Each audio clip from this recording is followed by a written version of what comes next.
June 15ஆம் தேதி முதல் தடவையாக ஈரான் மீது இஸ்ரேல் நடத்திய தாக்குதல்களில் முதன்மை தாக்குதலாக எப்படி இராணுவ தளபதிகள் இலக்கு வைத்து தாக்குதல் நடத்தப்பட்டார்களோ அதே போன்று ஈரானுடைய ஜனாதிபதி மசூத் பெசக்ஷியனும் இலக்கு வைக்கப்பட்டார். ஆனால் மசூத் பெசக்ஷியன் சிறு காயங்களோடு உயிர் தப்பினார் என்கிற அதிர்ச்சிகரமான செய்தி தான் இன்றைக்கு வெளியாகி இருக்கிறது. குறிப்பாக கத்தருடைய அதிபரை என்ன பண்ணாருன்னா, ஈரானுடைய தாக்குதல்களை முற்றுமுழுதாக நாங்கள் தடுத்துட்டோம் என்கிற செய்திகளை எல்லாம் சொல்லியிருந்தாங்க. ஆனால் அது பொய்யான தகவல் என்பது இன்றைக்கு நிரூபிக்கப்பட்டிருக்கிறது. என்ன காரணம் என்று சொன்னால், இன்றைய நாள் பெஞ்சமின் நெதன்யாகு இஸ்ரேலுடைய பிரதமரும் ஒரு அறிவிப்பை விடுத்திருக்கிறார். அதில் அவர் என்ன சொல்லியிருக்கிறார்னு கேட்டா,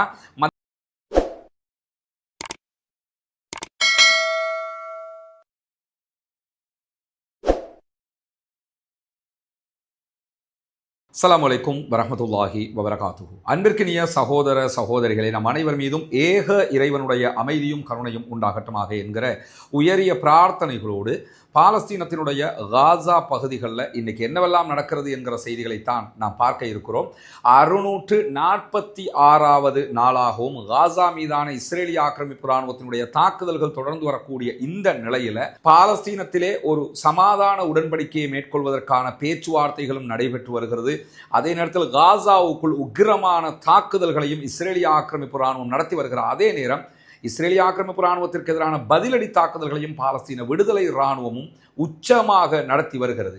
இந்த நிலையில தான் இன்றைக்கு வந்திருக்கக்கூடிய மிக முக்கியமான பல செய்திகளை நாம் தெரிந்து கொள்ள இருக்கிற அதே நேரம் நமக்கெல்லாம் தெரியும், கடந்த ஜூன் மாதம் 15ஆம் தேதி வெள்ளிக்கிழமை திடீரென இஸ்ரேல் ஈரான் மீது ஒரு பயங்கரமான தாக்குதலை மேற்கொண்டிருந்தது. குறிப்பாக ஈரானுடைய 3 இராணுவ தளபதிகள் ஆன் தி ஸ்பாட் கொல்லப்பட்டிருந்த நிலையில அதை தாண்டி பல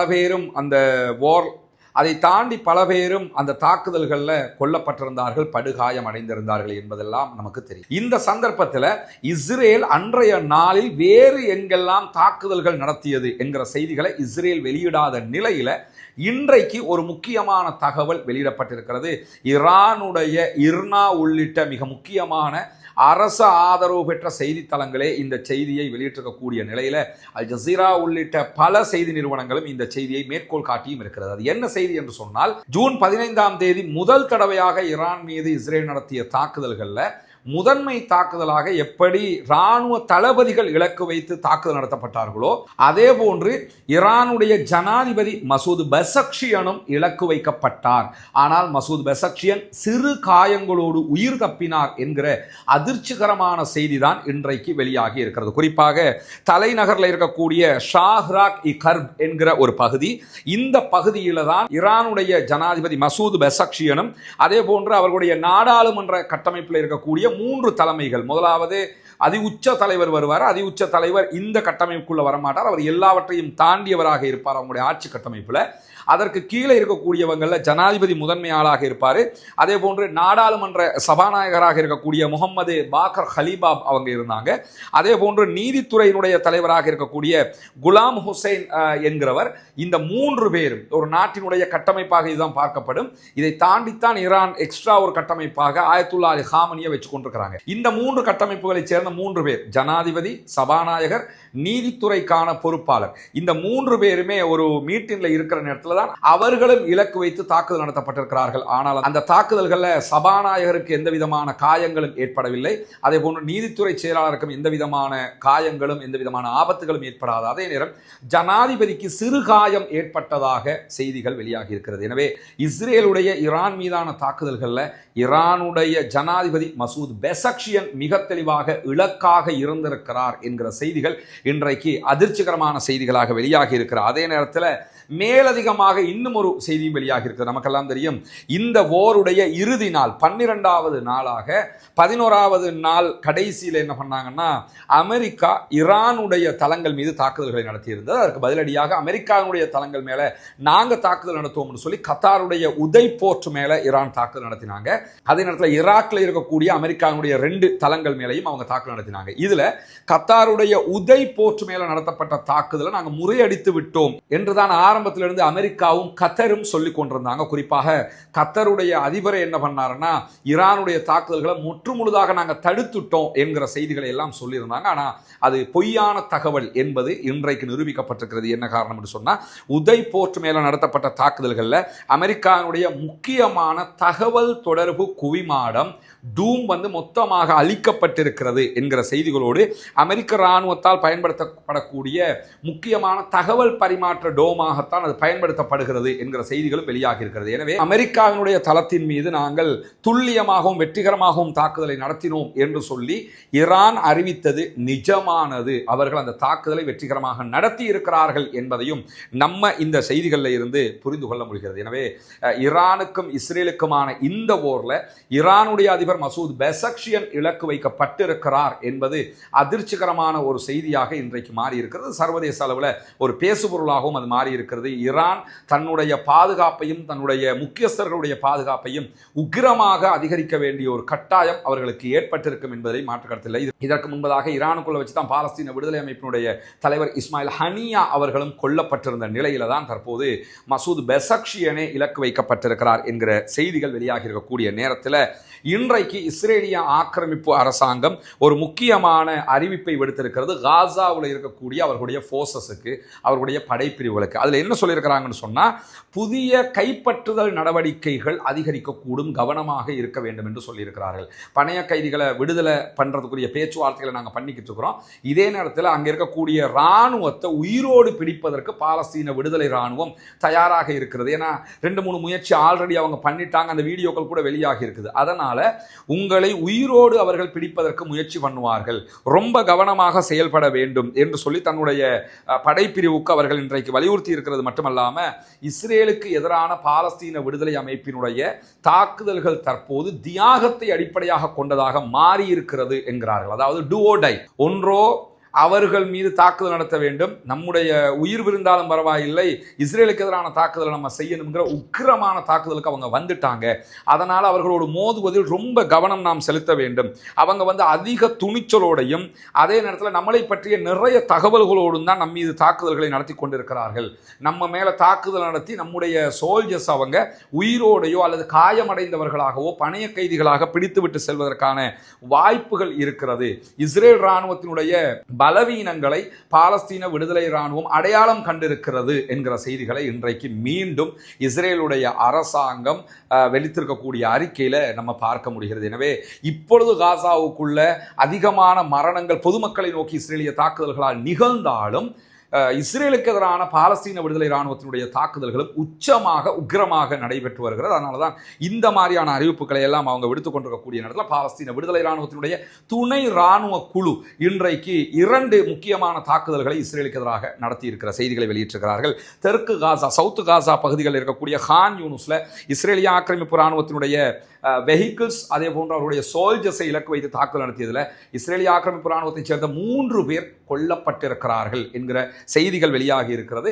பல பேர் படுகாயம் அடைந்திருக்கலாம் என்கிற செய்திகளையும் பாலஸ்தீன விடுதலை இராணுவத்தினுடைய துணை இராணுவ குழு வெளியிட்டிருக்கிற அதே நேரத்தில் கான் யூனுஸுக்கு தெற்குல 2 இராணுவ வெஹிக்கிள்ஸை நாங்கள் அழிச்சிருக்கிறோம் என்கிற செய்திகளையும் இன்றைக்கு பாலஸ்தீன விடுதலை அமைப்பினுடைய துணை இராணுவ குழு வெளியிட்டிருக்கிற 2 இராணுவ வெஹிக்கிள் அழிச்சிருக்கிறாங்கன்னா, இராணுவ வெஹிக்கிளுக்குள்ள குறைஞ்சது 5 பேராவது இருப்பாங்க.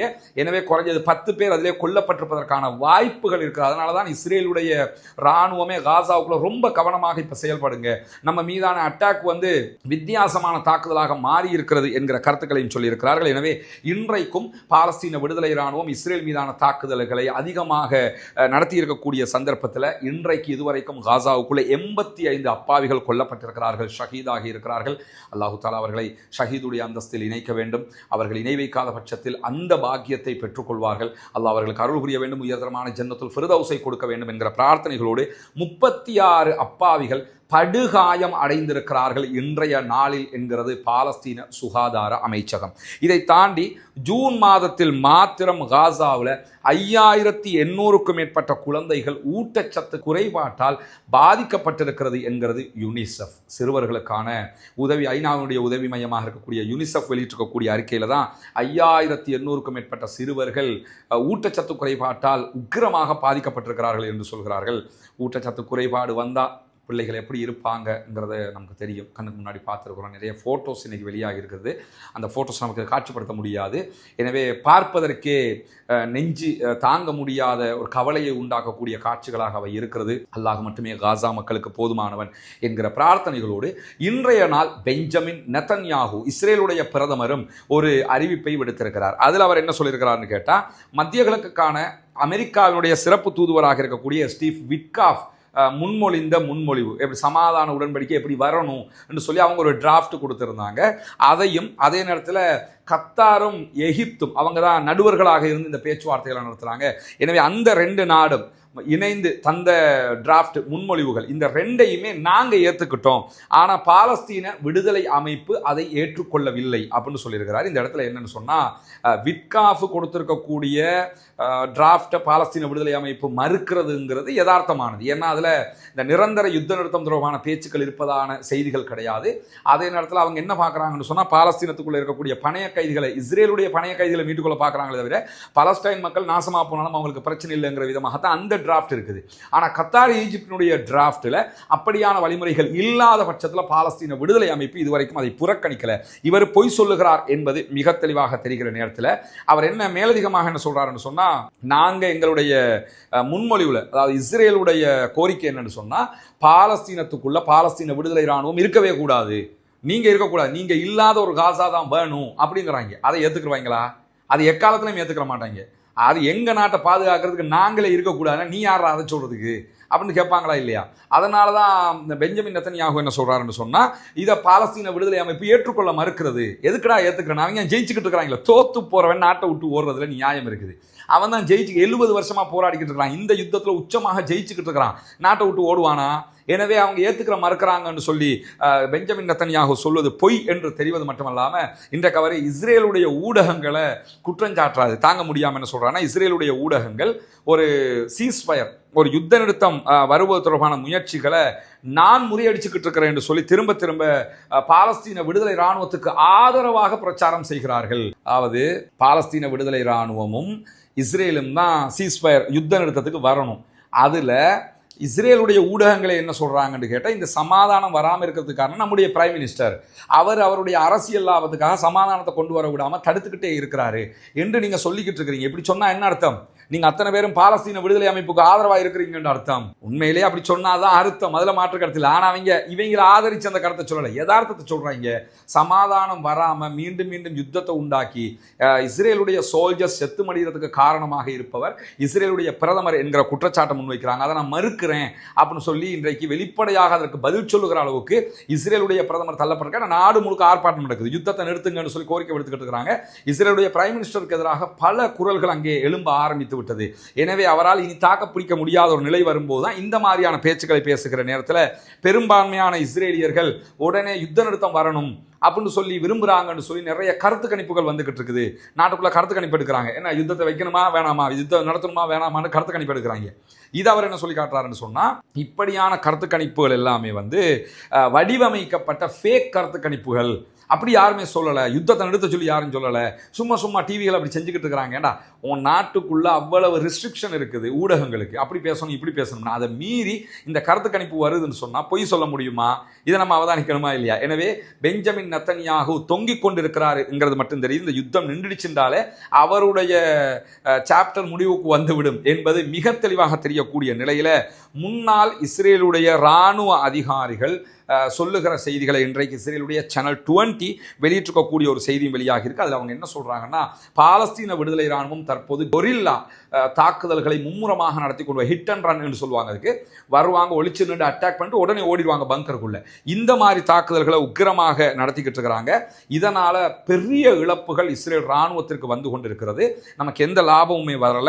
நம்முடைய இராணுவத்தால் காசாவை கட்டுப்படுத்த முடியாது முடியாத நிலைக்கு நாம் தள்ளப்பட்டிருக்கிறோம். இந்த யுத்தம் தொடர்ந்து கொண்டே போனது என்று சொல்லி சொன்னா முடிவு இல்லாத பல ஆண்டுகள் இழுத்தடிக்கப்படுகிற தோல்வி யுத்தமாக இது மாறிவிடும். எனவே இந்த யுத்தத்தை இதோடு நிறுத்திக்கிறது தான் புத்திசாலித்தனம் என்று சொல்லி இஸ்ரேலுடைய முன்னாள் இராணுவ அதிகாரிகள் சொல்றது மட்டுமல்லாம ட்ரம்புடைய அரசாங்கத்தை பொறுத்தவரையில உடனடியாக அவங்க என்ன செய்யலாம் என்று சொன்னா இந்த யுத்தத்தை அதிரடியாக அவங்க தலையிட்டு யுத்தம் இனி இல்லை, இப்படியாவது நிறுத்தி தொலைங்க, இல்லைன்னு சொன்னா இதுல பாரிய இழப்புகளை நம்ம சந்திக்க வேண்டி வரும் என்று சொல்லி இஸ்ரேலுடைய இராணுவ அதிகாரிகளும் சொல்லி இருக்கிறார்கள் என்கிற செய்திகளும் இன்றைக்கு வெளியாகி இருக்கிறது.